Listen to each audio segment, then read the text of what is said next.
Hello friends, flavours ट्रेजरमधल्या traditional treasure यामध्ये आपलं मनापासून स्वागत. या भागात आपण ओवसा किंवा ववसा किंवा हौसा कसा भरतात ते बघणार आहोत. कृपया व्हिडिओ संपूर्ण बघा, म्हणजेच पूर्णपणे माहिती मिळेल. यासाठी ही अशी बांबूची सुपं वापरली जातात ज्याचे पुढचे भाग हे दोऱ्याने बांधलेलं असतं. या सूपामध्ये 2 विड्याची पानं आणि 1 सुपारी आणि तांदूळ असे घालून हे सूप तयार केलं जातं.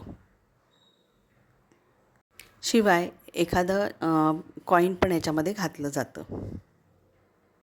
मोठ्या सूपासोबतच एखादी स्त्री जर विधवा असेल कुटुंबातली तर तिच्या नावाचं एक छोटं सूपसुद्धा यामध्ये लावलं जातं. एखादी स्त्री जर मुलाचं लग्न होण्याआधीच म्हणजे सून येण्याआधीच विधवा झाली असेल तर तिचं सूप आहे तसं त्या सुनेला ट्रान्सफर होतं, म्हणजे छोटं सूप लावलं जात नाही.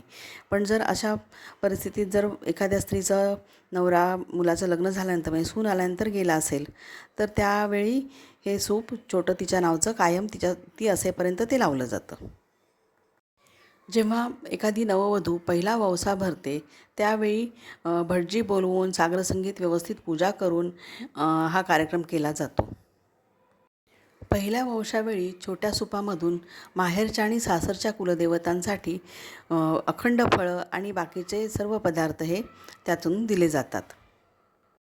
हे ववसे भरण्यासाठी हळदीची पानं वापरली जातात किंवा वेलींची 5 प्रकारच्या वेलींची पानं वापरली जातात.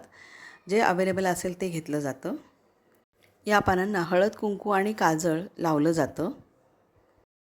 त्यामध्ये फळं, लाह्या किंवा पोहे, खोबरं, चणे किंवा भाजकी डाळ असे अनेक पदार्थ किंवा काजू, शेंगदाणे यापैकी जे अवेलेबल असेल ते इथं वापरलं जातं.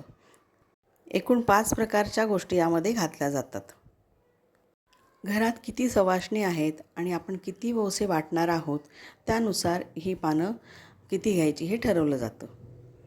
सर्व पानं पहिल्यांदा एका स्वच्छ चटईवरती देवाकडे टोकाचा भाग म्हणजे देठाचा भाग करून ही व्यवस्थित अरेंज केली जातात.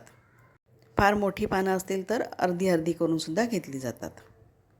या सर्व पानांवरती व्यवस्थित सर्व पदार्थ अरेंज केले जातात आणि हे पुन्हा एका स्वच्छ कापडाने झाकलं जातं. झाकून त्याच्यावरती बाजूला सगळे सुपं लावली जातात, जी चांगल्या छान छान अशा लोकरीच्या रुमालांनी झाकलेली असतात. ह्या सर्व वंशांवरती गंध, फूल आणि अक्षता आणि हळद कुंकू असं सगळं घालून गाऱ्हाणं घातलं जातं. गाऱ्हाणं म्हणजे देवाची पूजा किंवा त्यांना एक विनंती केली जाते देवाला की या वर्षीसुद्धा आम्ही दरवर्षीप्रमाणे पूजा केलेली आहे आणि तू ती मानून घे आणि आमच्या घरामध्ये सुखसमृद्धी नांदू देत. हे सर्व झाल्यानंतर हे झाकण जे घातलेलं आहे ते काढून टाकलं जातं. सर्वांना अक्षता हातामध्ये दिलेल्या असतात. गाऱ्हाणं झालं की त्या अक्षता देवीवरती घातल्या जातात. ही मांडलेली पानं एकदा परत फिरवून घेतली जातात आणि त्याच्यावरती प्रत्येक स्त्री आपल्या पदराच्या एका टोकाने स्पर्श करून ठेवते. सूप हे मांगल्याचं प्रतीक आहे, लक्ष्मीचं प्रतीक आहे. त्याला आपण पायसुद्धा लागू देत नाही. आणि अशा या सूपामध्ये या प्रकारे सर्व वेलीची किंवा अशी याची हळदीची पानं वगैरे घालून त्याच्यामधून ह्या सर्व गोष्टी देण्यामधून एक असा संदेश दिला जातो की हे सूप आणि हे समृद्धीचं प्रतीक आहे, मांगल्याचं प्रतीक आहे आणि ती नवी सून आल्यानंतर घरामध्ये हे सूप प्रत्येकाला देते आणि त्याच्यातून हा एक एक ववसा काढून त्या लोकांच्या हातात ठेवते आणि त्यानंतर ज्यांना हे ववसे दिले जातात ते लोक आपल्या इच्छेप्रमाणे त्या नववधूला किंवा त्या स्त्रीला काहीतरी भेटवस्तू येतात. नववधूला मोठी काहीतरी भेटवस्तू दिली जाते कारण तो तिचा पहिलाच ववसा असतो. त्याच्यानंतर मात्र ववसा रिकाम्या हाताने कधी घेत नाहीत, त्याच्यावरती काहीतरी दिलं जातं. ववसे आपल्या आपल्या सुपामध्ये भरून ह्या सवाष्णी पहिल्यांदा देवीकडे जातात. देवीला हळद कुंकू वाहून एक एक ववसा दिला जातो. त्यानंतर आपल्या कुलदेवता असतील, देवघरातले देव असतील त्यांच्यापुढे हे ववसे ठेवले जातात. तुळशीकडे ववसा ठेवला जातो आणि बाकीचे जे काही देव आपले मानलेले असतील त्या ठिकाणी आणि आपल्या मोठ्या माणसांच्या फोटोंसमोर जर ते नसतील हयात तर तिथेसुद्धा हे असे ववसे ठेवले जाऊन त्यांचा मान राखला जातो. वौसा ठेवतानासुद्धा देठाकडचा भाग देवाकडे ठेवूनच ठेवला जातो. पहिला वौसा असेल तर कुलदेवता असेल त्या गावीसुद्धा जाऊन छोट्या सुपामधून हा वौसा भरला जातो.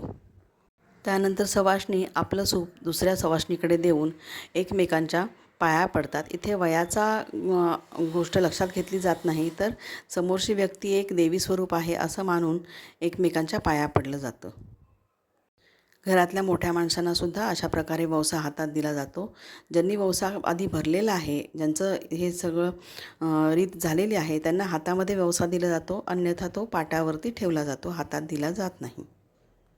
अशी वौसा भरण्याची पद्धत गौरी येतात त्या दिवशी असते किंवा गणपतीच्या पहिल्या दिवशी असते किंवा काही ठिकाणी नागपंचमीच्या दिवशीसुद्धा असे वौसे घेतले जातात. वौसा घेणं ही सुद्धा एक रीत आहे. आपल्या घरी आलेल्या सुना ह्या लक्ष्मी स्वरूप आहेत आणि त्यांच्या हस्ते आपल्या घरामध्ये भरपूर सुख समृद्धी येणार आहे अशी भावना व्यक्त करणारा हा सण आहे. व्हिडिओ कसा वाटला मला नक्की कळवा, कमेंट करा, लाईक करा आणि सबस्क्राईब करा.